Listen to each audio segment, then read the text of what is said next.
Dear students, in the previous class, we have completed the poem In the Bazaars of Hyderabad by Sarojini Naidu. So today we are going to continue with section 2, Uncle Ken. Beautiful story, and it is written by whom?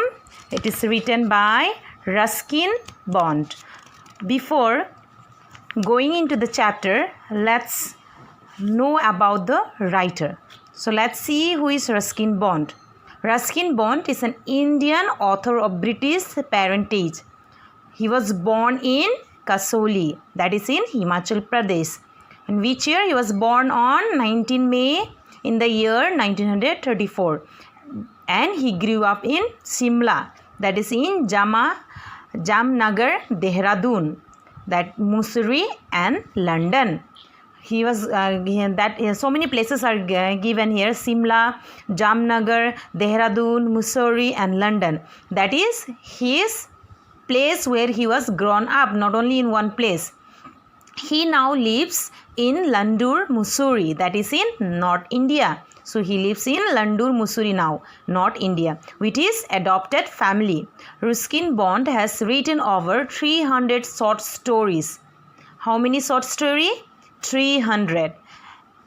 Short story, not only short story, essay, novels and more than 30 books for children.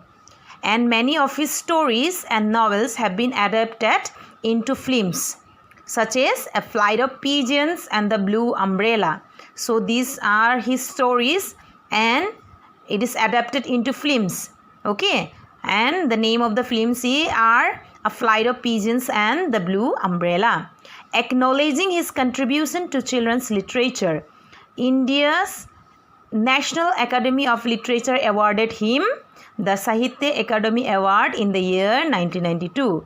So he received the Sahitya Akademi Award in which year? In the year 1992.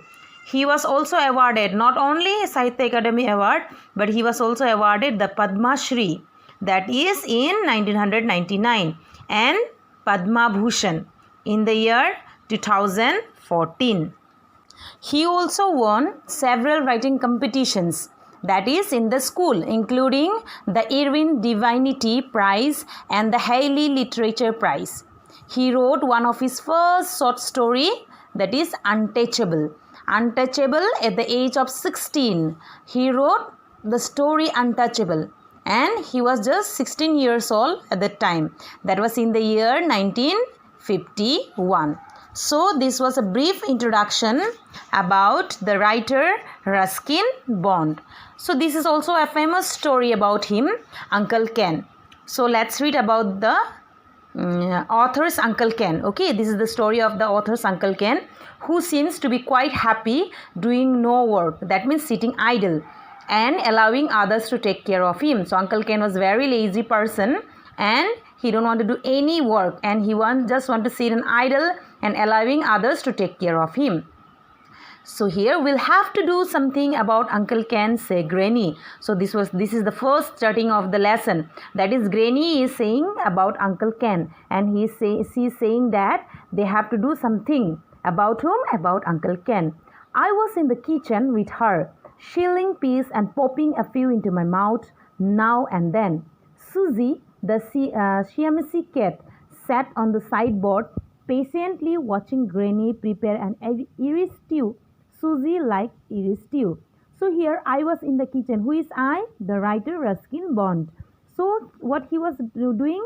He was sealing peas. Sometime maybe you are helping your mother maybe to seal the peas. Yes or no? So you have the green peas, which we call mutton. Yes or no? So that one, what we have to do? First we have to seal out. We have to throw the cover. Yes or no? So that one, sealing peas, Ruskin Bond was sealing peas, and he was popping also. Few of the peas, he was popping few of the peas into his mouth.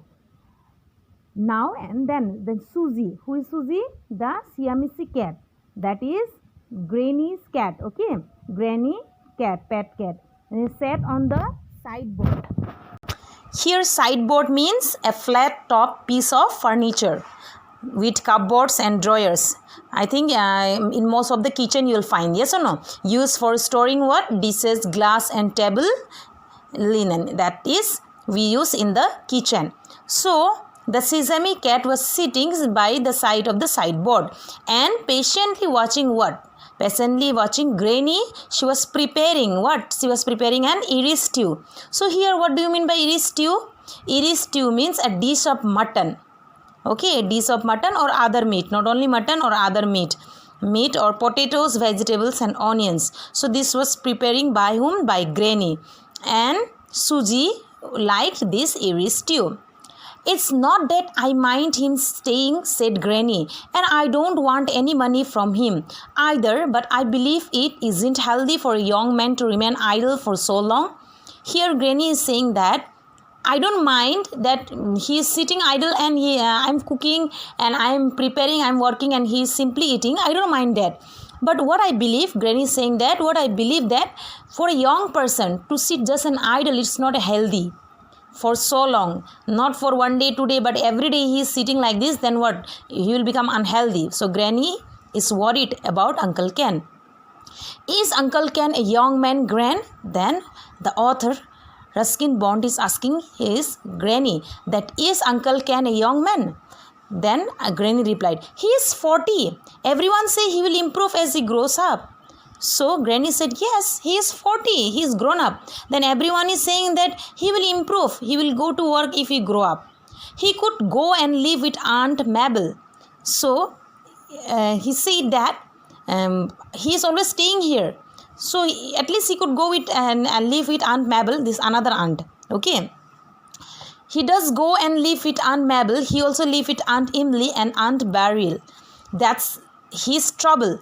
He has too many doting sisters ready to put him up and put up with him. Their husbands are all quite well off and can afford to have him now and then. So our Ken spent 3 months with Mabel, 3 months with Beryl, 3 months with me. That way he gets through the year as everyone's guest and doesn't have to worry about making a living. So here he said yes. He used to go and live with Aunt Mabel. Not only with Aunt Mabel, he used to go and live with Aunt Emily and Aunt Beryl. And that is his trouble. You know, he is taking the trouble. So he has many doting sisters. Doting means excessive fond. Those who are fond of keeping a brother and sister. Yes or no? So it's a many doting sisters who want to put him, who want to take him. And their husbands are also quite well off. Their husbands are also from a wealthy family. And they can afford him. They can afford him now also, then also. So Ken spend what? 3 months with Mabel, 3 months with Aunt Beryl, and 3 months with whom? With Granny. That way he gets, every year he is making around 3 months here, 3 months there, that way with Aunt Beryl, with Mabel and with me. That is not bothering at all. He is lucky in a way, I said. Then Ruskin Bond say, he is very lucky, no? He is having three sisters and he can go and live with anyone he liked. So he is very lucky, Ruskin Bond said. His luck won't last forever.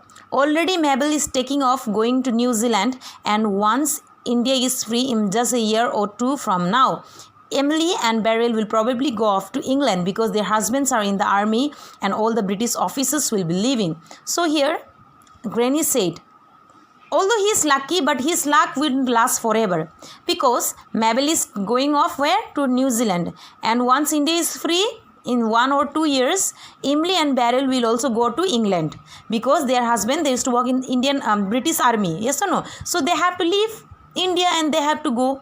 So that way his luck is not lasting forever. So Ruskin Bond asks again, can't Uncle Ken follow them to England? Then Ruskin Bond asks to his Granny, can't Uncle Ken follow them to England? Can't he go to England? He knows he will have to start working if he goes there. When your aunts find they have to manage without servant, they won't be ready to keep Ken for long periods. In any case, who's going to pay his fare to England or New Zealand? Then Granny said, he knows he have to start working.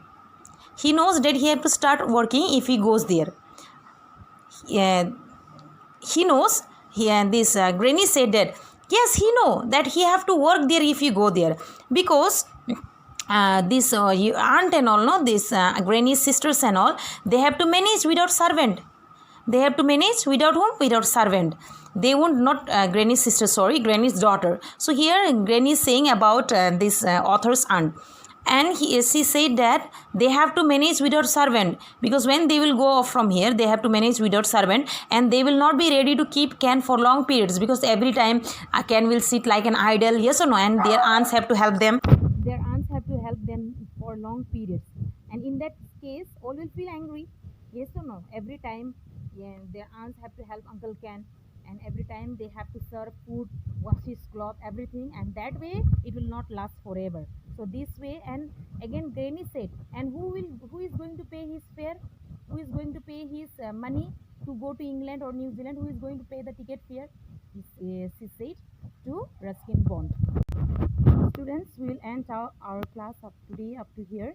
We will continue this lesson in the next class. So please go through the lesson and read the word meaning which is given in the last of your every page of your book.